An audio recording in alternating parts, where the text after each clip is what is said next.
Hi everybody, my name is Renee Burns and this is our introductory video for AEP 858.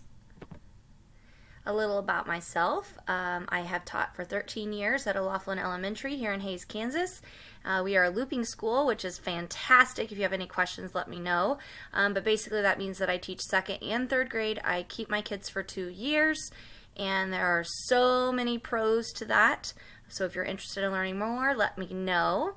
I met my husband about 16 years ago at Fort Hays. We were both wanting to become teachers. We met in children's literature class and lucky enough to get married and then stay here in Hays and have jobs here within the Hays School District.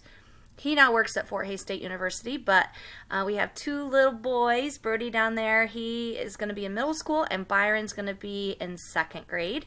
We are a Chiefs family through and through. Last year was amazing, and we're excited for this year. And we love visiting the national parks. Our goal is to make sure that we go to all the national parks before our boys graduate and leave us. So we had a lot on our list to do this summer, but we canceled them all, so a little sad about that, but we'll make them up next year. All right, so my goals. I really love my job in the classroom. I don't anticipate leaving it anytime soon.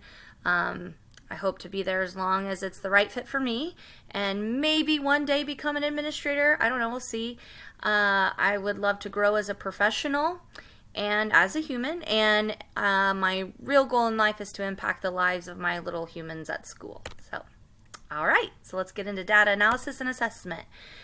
For our district, and I'm strictly speaking mostly in elementary level here because that's what I'm familiar with, but we utilize a system called EduClimber, and that's kind of our collection program that we use to collect all of our data in one place, which is really nice.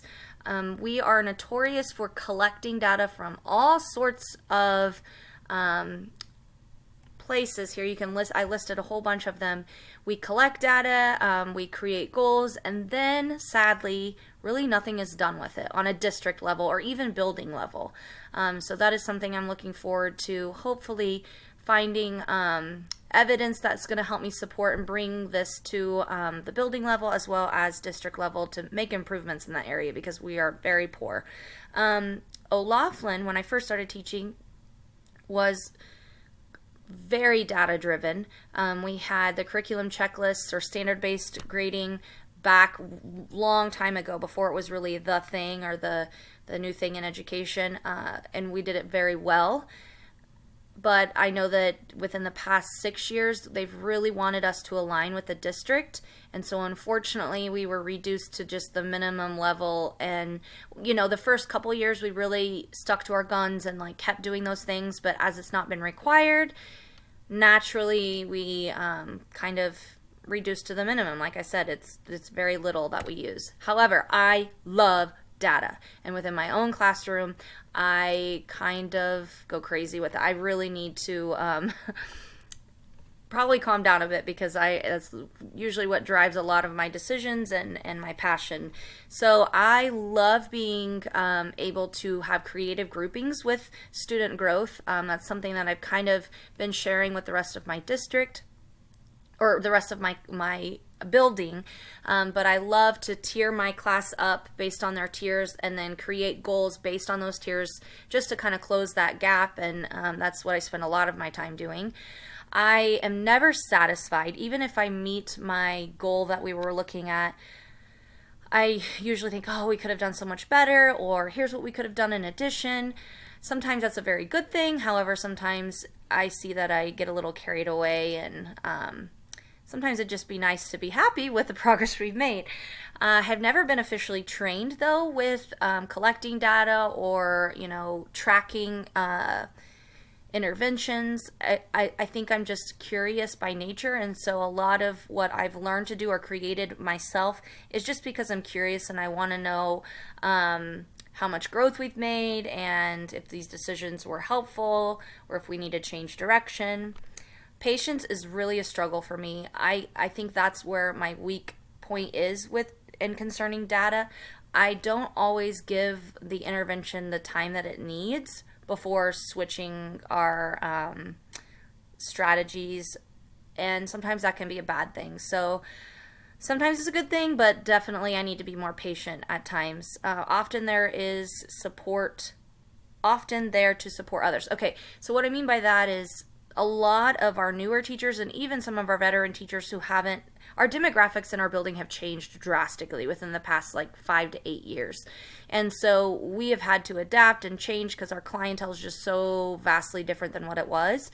And so even our veteran teachers have been struggling with supporting their students and implementing strategies and then tracking that data. And so I am usually the person that they come to. And like I said, I don't really officially have like the technical ways of doing it. I just find the type of data tracking chart or whatever it is online, and then I create it myself. I just like to mess around with it and kind of create what works best for that situation. So I'm a leader in that aspect, but again, I'm not probably doing it correctly, so I'm excited to learn more proper ways of doing those things. My plan proposal throughout this course is to keep an open mind.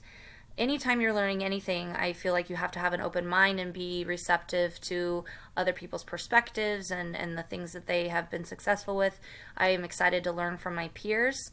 I really want to take notes and share that with my building leader. It's her last year in the building, and then I know we'll have a new principal next year, but maybe making some steps towards a system in place for collecting data and using data to make decisions and change, the way that we're doing it currently, because it's really kind of sad what we have in place right now. And then I really love student data portfolios, and that's something that I've created within my own class. I'm excited to share that with others, but also to learn how it's been successful in other grade levels. Like I said, I teach second and third grade, so how does that look in other second and third grade classrooms, as well as if it's done in secondary levels. And then I'm excited to share my knowledge with others. I can't wait to learn from you all. Have a great month as we learn and grow, and I wish everyone good luck. Bye-bye.